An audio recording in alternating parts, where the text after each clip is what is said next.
దేవుని పరీక్షలు చాలా అద్భుతంగా ఉంటాయండి.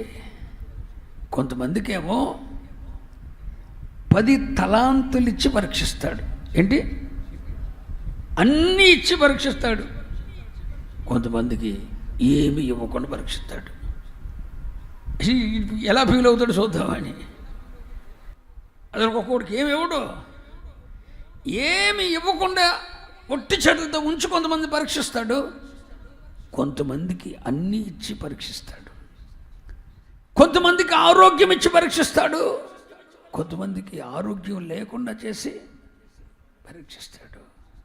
అసలు నువ్వు ఎలా, నీ మూమెంట్ ఎలా ఉంది, నువ్వు కష్టాల్లో ఎలా ఉన్నావు, అన్నీ కలిసి వచ్చినప్పుడు ఎలా ఉన్నావు, పరిస్థితులన్నీ బాగున్నప్పుడు ఎలా ఉన్నావు, పరిస్థితులు తారుమారైనప్పుడు ఎలా ఉన్నావు, చేదైన అనుభవాలు, విషమ అనుభవాలు, మారో అనుభవాలు నీ జీవితంలోకి రానిచ్చినప్పుడు నువ్వు ఎలా ఉన్నావు, సముద్రములు నీ కొరకు విభజించబడి రహదారులుగా మార్చబడినప్పుడు ఎలా ఉన్నావు, అసలు నీ మూమెంట్స్ ఎలా ఉన్నాయి, నీ దేవుడైన యెహోవాను నీవు పూర్ణాత్మతో పూర్ణ శక్తితో ప్రేమిస్తున్నావో లేదో తెలుసుకోవటానికి ఆయన మనలను చెప్పండారా పరీక్షిస్తున్నాడండి. పరీక్షిస్తున్నాడంటే శ్రమ ఓర్పు నేర్పుతుంది. ఓర్పు పరీక్షను జయించే కృపిస్తుంది. హల్లెలూయా. పరీక్ష, ఓర్పు పరీక్షను నీకు ఎదుటి చేస్తుంది.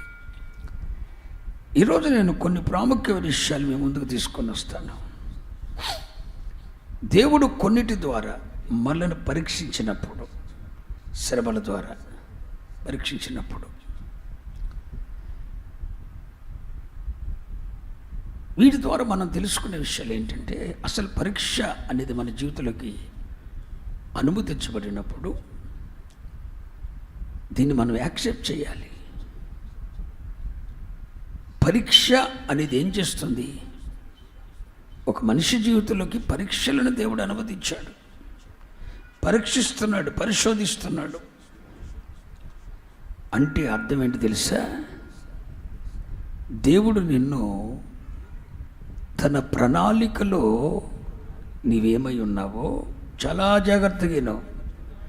తన ప్రణాళికలో నీవేమై ఉన్నావో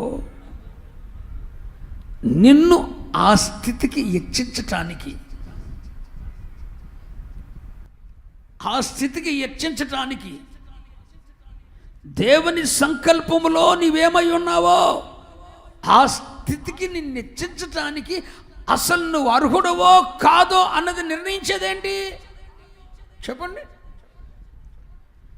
ఊరకనే దేవుడు ఇచ్చేస్తాడా? కనీసం 10th క్లాస్ పాస్ అవునండి ఇంటర్మీడియట్లోకి రానివ్వడు కదా. 7th పాస్ అవ్వకపోతే ఇట్లేదు, 10th పాస్ అవ్వకపోతే ఇంటర్మీడియట్లోకి రానియరు. లోక సంబంధమైన విషయాల్లోనే 10వ తరగతి పాస్ అవునోడికి కాలేజీ లేదు. మరి దేవుని సంకల్పం ఎట్లా నెరవేర్చడానికి, ఆయన ఉద్దేశం ఏంటో, ఏర్పాటు ఏంటో అది నీ బిడ్డల ఎట్లా నెరవేర్చడానికి దేవుడు కొన్ని పరీక్షలను అనుమతిస్తాడు. అన్నీ ఇచ్చి పరీక్షిస్తాడు. కొన్నిసార్లు అసలు అన్నీ ఏమీ లేకుండా చేసి పరీక్షిస్తాడు. అప్పుడు నువ్వు ఎలా ఫీల్ అవుతావు? నీ కొరకు అద్భుతాలు చేసి పరీక్షిస్తాడు. అసలు ఏమీ చేయకుండా, పట్టించుకోకుండా వదిలేసి నిన్ను పరీక్షిస్తాడు. ఇలా నిన్ను పరీక్షించేది ఏంటో తెలుసా? ఆయన సంకల్పము నీ జీవితంలో నెరవేర్చటానికి నీ అర్హుడవో కాదో అని తెలిసేటానికి, తెలుసుకోవటానికి ఈ పరీక్ష సహకరిస్తుంది. స్తోత్రం చెప్పండి. ఇంకా మీకు అర్థం అవ్వాలంటే ఒక మాటలో చెప్తా. నీ అర్హతను నిర్ణయించేది ఏంటి చెప్పండి అర్రా? నీ అర్హతను నిర్ణయించేదేంటి? నువ్వు పాత్రుడువా కాదా నిర్ణయించేదేంటి? పరీక్ష. పరీక్ష నీ జీవితంలోకి వచ్చినప్పుడే అసలు నీ అర్హత ఉందా లేదని తెలుస్తుంది. నీ అర్హత ఏంటి? చనిపోతావా? అందుకే పరీక్షలో పాస్ అవ్వాలా? పో, పశువులు కాచుకో. ఎంత చదువుకొని పశువులా? అవును, మరి నువ్వు పరీక్షలో ఉత్తీర్ణుడు అవ్వాలా? ఫెయిల్డ్. నీకు అన్నీ ఇచ్చాడు దేవుడు. అన్నీ ఇచ్చి పరీక్షించాడు. నువ్వు తలెగరేసావు, యశూరులాగా క్రొవ్వి బలిసిన వాడవై మదించి కాలు జాడించావు. ఇప్పుడు అన్నీ తీసేశాడు. నీకేమి ఇవ్వలా, అసలు నువ్వు ఎలా ఫీల్ అవుతావని. యథార్థమైన భక్తి నువ్వు చేస్తున్నా, నిష్కపటంగా నువ్వు జీవిస్తున్నా, అసలు నీకేమి ఇవ్వలా. ఎంత భక్తి చేసి ఒరిగింది ఏంటి అనేసావు, పరీక్షలో ఫెయిల్ అయిపోయావు. దేవుని సంకల్పం నెరవేర్చబడటానికి సరిపడిన అర్హత నీకు లేదు. అసలు నువ్వు అర్హుడువా కాదని నిర్ణయించేది ఏంటి? పరీక్ష. నీ ఉన్నత స్థితికి అర్హుడవో కాదో నిర్ణయించేది ఏంటి అంటే, పరీక్ష ద్వారా నీకు అర్హత ఉందో లేదనేది డిసైడ్ చేస్తాడు బిడ్డ. ఆ పరీక్షలో నువ్వు విజయశీలుడు అయితే, ఆ పరీక్షలో నువ్వు విజయశీలుడు అయితే దేవుడు నిన్ను ఉన్నత స్థానానికి హెచ్చిస్తాడు. చూడండి, మన కళ్ళెదుటే కొంతమంది ఏమో మహిమ నుండి అధిక మహిమకు వస్తుంటారు.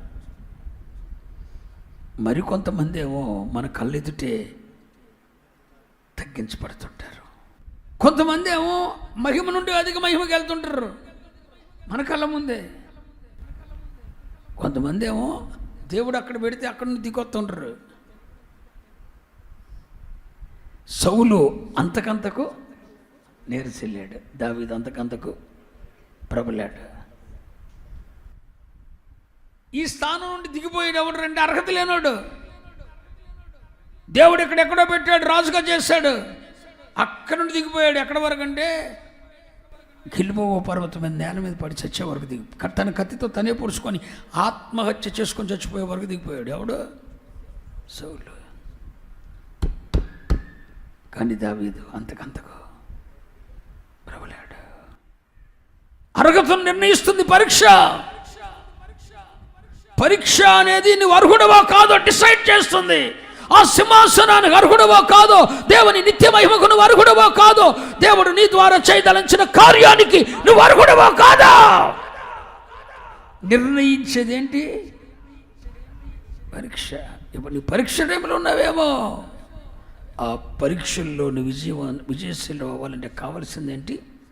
ఓర్పు. ఓర్పు నీకు రావాలంటే ముందు తగలాల్సింది ఏంటి? శ్రమ అనే గాయం. శ్రమ అనుభవించటం నేర్చుకున్న వాళ్ళలో ఏమొస్తుంది? ఓర్పు వస్తుంది. ఓర్పు ఉన్నవాడు పరీక్షను జయిస్తాడు. పరీక్షను జయించిన వాడు అర్హుడుగా ఎన్నిక పొందుతాడు. దేవునికి స్తోత్రం చెప్పండి. ఈ పరీక్ష మొట్టమొదట నీ అర్హతను చూపిస్తుంది. ఒక మాట మీకు అర్థమవడానికి చెప్తాను.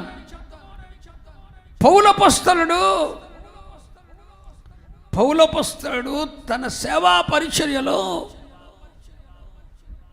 ఒక వ్యక్తిని మాటి మాటికి పరీక్షించేవాడట. చాలా జాగ్రత్తగానండి. పౌలపస్తలుడు తన సేవలో ఒక వ్యక్తిని మాటి మాటికి పరీక్షించేవాడట. ఏం చేస్తున్నాడు పరీక్షించాడట. అప్పుడు అది గడ్డని తెలిసిపోయిందండి. అది గడ్డని తెలిసిపోయింది. అది గడ్డని తెలిసిపోయింది. ఇది తగలడద్దో లేదని నుప్పెట్టాలా? ఏమండే, గడ్డి తగలాడద్దో లేదని నుప్పెట్టి పరీక్ష ఎవడైనా మాట్లాడరండి. గడ్డికి నుప్పెడితే ఏమవుద్ది? బూడిదవుద్ది. దాన్ని పరీక్షించేదేంటి? ఎరా బూడిదైపోద్ది. అది దాన్ని పరీక్షించిన అవసరం లేదు. గడ్డిని ఎవడో అగ్నికి నిలుతుందా నిలవదని పరీక్షించడు. బంగారాన్ని తీసుకొని వెళ్ళి, వెండిని తీసుకుని వెళ్ళి ఎక్కడేస్తారు? అగ్నిలో పుటం వేస్తారు. దాని క్వాలిటీ ఎంతో, దాని నాణ్యత ఎంతో, దాని విలువ ఎంతో అగ్నిలో వేయబడినప్పుడు బయటకు వస్తుంది. గడ్డిని తీసుకొని వెళ్ళి దీని విలువ ఎంతో చూద్దామని చెప్పి ఎవడు అగ్నిలో వేయడు. దేవుడు కూడా గెలవనోడికి యోబు లాంటి వాడిని పరీక్షిస్తాడు. ఏర్పాట్లో ఉన్నవాడిని శ్రమలతో పరీక్షిస్తాడు. తీతు ప్రభు అయిన క్షమించండి, పౌలపస్తుడు కూడా తన పరిచర్యలో అందరినీ కాదు, ఒకరిని మాటికి పరీక్షించేవాడట. పరీక్షించి అతనికి వచ్చి పౌలయ్య గారు ఇచ్చిన సాక్ష్యం ఏంటి తెలుసా? పరిశుద్ధ గ్రంథములో నుండి 2వ కొరింథీ పత్రిక 8వ అధ్యాయం 2వ కొరింథీ పత్రిక 8వ అధ్యాయము 22వ వచనం. మరియు వారితో కూడా మేము మా సహోదరుని పంపుచున్నాము. చాలా సంగతులలో అనేక పర్యాయములు అతనిని పరీక్షించి. ఎన్నిసార్లు? అనేక పర్యాయం. ఎన్నిసార్లు రా? అనేక పర్యాయములు మేము అతన్ని పరీక్షించి. ఎన్నిసార్లు అంటండి? అనేక పర్యాయములు అతన్ని పరీక్షించి. అతడు ఆసక్తి గలవాడు. అప్పుడు చెప్తున్నాడు, చాలాసార్లు పరీక్షించి పరీక్షించి పరీక్షించి అతడు దేవుని విషయమై ఆసక్తి గలవాడని ఇప్పుడును మీ ఎడల అతనికి కలిగిన విశేషమైన నమ్మకం వల్ల మరి ఎక్కువైన ఆసక్తి గలవాడని తెలుసుకొని ఉన్నాము. తీతు ఎవడని ఎవరైనా అడిగిన ఎడల, హలో, ఈ తీతు ఎవడని ఎవరైనా అడిగిన ఎడల అతడు నా పాలివాడు మీ విషయంలో నా జత పనివాడై ఉన్నాడనియు మన సహోదరుడు ఎవరని అడిగిన ఎడల సంగములకు దూతలను క్రీస్తు యేసునకు, చదవండి, క్రీస్తు మహిమనై ఉన్నారనియు. అబ్బా, పరీక్షించి పరీక్షించి తీతును గూర్చి పౌలపోస్తుడు చెప్తున్నాడట, అతడు ఎవడైనా అడిగితే చెప్పండి రా, నా పాలివాడు అనండి. అంటే అర్థం ఏంటి? నా కష్టాల్లో, నా బాధల్లో, నా నిందల్లో, నా శ్రమల్లో, నా సంతోషాల్లో, నా అన్నిట్లో నాతో ఉన్నాడు. అదండి సాక్ష్యం అంటే. నిన్ను గురించి ఏమని సాక్ష్యం ఇవ్వాలిరా? నిన్ను గురించి ఏమైనా సాక్ష్యం ఇవ్వాలి. నా పాలివాడని ఎందులో పాలివాడయ్యావు? మా కష్టాల్లో పాలివాడయ్యావా? మా నిందల్లో పాలివాడయ్యావా? ఒకడండి మా కష్టం వచ్చినప్పుడు బాతులు దూరికి తలపేసుకున్నాడండి. ఒకడు బాతులు దూరి తలపేసుకుని బయట రావట్లేదు అని చెవిటికి. అది బయటకు వస్తాడే అని చూస్తున్నాడు, అటు రావట్లేదే.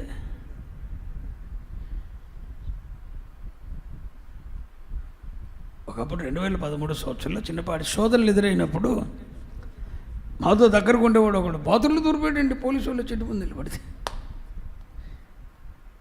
బయట రాట్లు అడిగాడు. ఈ పని అయిపోయింది అనుకున్నాడు. కానీ దేవుడు హెచ్చించబోతున్నాడు అన్న సంగతి అది పరీక్ష. ఆ పరీక్ష తర్వాత దేవుడు ఉన్నత స్థానాన్ని ఇవ్వబోతున్నాడు అన్న సంగతి అర్థం కాల. బాతులు దూరి ఎంచెవుడికి రావట్లే ఎంచెవుడికి రావట్లా అని పిలవండి అన్నారు. ఇక్కడ రావట్లా. ఈలో వాళ్ళు వెళ్ళిపోయా. కొన్ని పరీక్షలు మనకి ఎవడైంటి అనేది నేర్పుతాయండి. నిజమే. ఎవరిని నమ్మొచ్చు, ఎవరిని నమ్మకూడదు. ఎవడు తీతుని గురించి పౌలయ్య గారు పరీక్షించి చెప్తున్నాడు, అతడు నా పాలివాడు. అంటే నా కష్టాల్లో, నా బాధల్లో, నా శ్రమల్లో, నా బంధకాల్లో అతడు నాతో కలిసి బాధ అనిపించిన వాడండి. నా బాధల్లో పంచుకున్నవాడండి. నా పాలివాడంటే అర్థం ఏంటి? నా శ్రమల్లో, నా కష్టాల్లో, నా నిందల్లో నాతో పాలివాడు, నాతో పాటు సమపాలివాడు.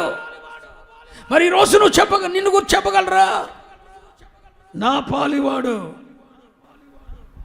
పౌలయ్య గారు చెప్తున్నాడు, తీతు ఎవడైనా అడిగిన ఎడల అతడు నా పాలివాడు, నా జత పనివాడు. అంతేకాదు, సంఘమునకు దూతలు. సంఘానికి ఒక దూతలు అంటాడు. దూతలు అన్న చోట కింద ఏమన్నా చూడు, అపోస్తలు.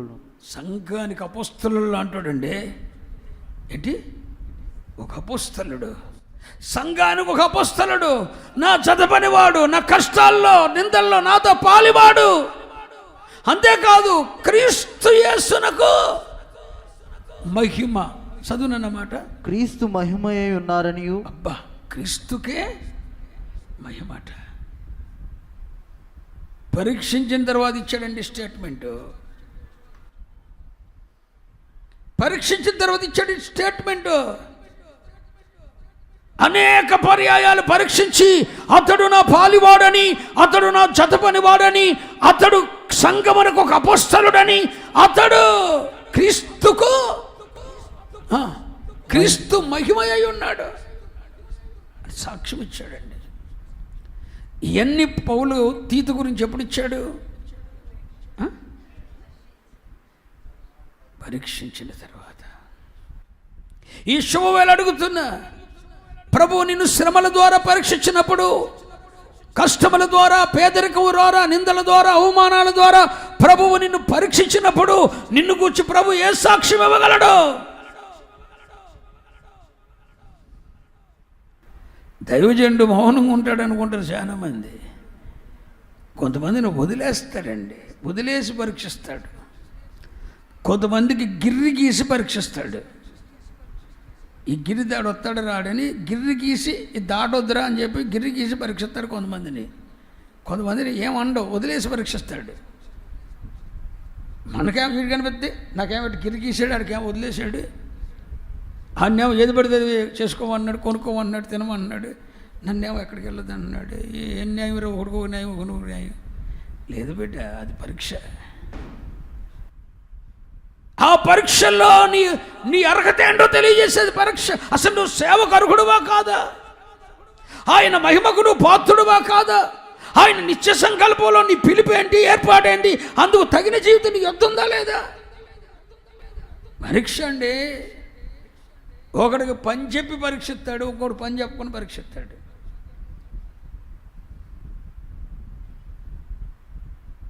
ఒకడికి ఇదంతా చేయండిరా అని చెప్తాడు, ఇంకోటి చెప్పడు. అదే ఏసై కూడా చేసింది. ఒక కొడుకుని పిలిచాడంట, పొలానికి వెళ్ళు అన్నాడంట. ఆడేమో వెళ్తానన్నాడంట, వెళ్ళలేదంట. ఇంకొకడేమో అసలు వెళ్తాను అనలేదు, ఏం లేదు, ఇల్లు పనిచేసి వచ్చాడు. దేవుడు పరీక్ష పెడతాడండి, నీ ముందు పని పెడతాడు. పని పెట్టి నేను పరీక్షిస్తాడు. మన అర్హత ఏంటో చెప్పొద్దు నాన్న, మన బుద్ధి ఏంటో తెలుస్తుంది ఆ పరీక్షల్లో. ఊరకనే కాదు, ఇంత ఎత్తిచ్చాడు దేవుడు, ఇక దించబోతున్నాడు. సౌలుని ఎక్కడి దాకా ఎక్కిచ్చాడు, దించాడు. దావీదు ఇక్కడి నుండి ఇంకా పైకి పైకి పైకి లేపి ఎంత ఎత్తు లేపాడంటే, ఆ సింహాసనాసీనుడై ఉన్న అత్యున్నత సింహాసనాసీనుడైన దేవుడే ఈయన గర్భంలో పుట్టి అంతకు ఎత్తిచ్చేసాడు. హల్లెలూయా. పరీక్ష అనేది నీ అర్హతను చెబుతుంది బిడ్డ. నువ్వు అసలు అర్హుడువా కాదా అని నిర్ణయించేదేంటి? పరీక్ష.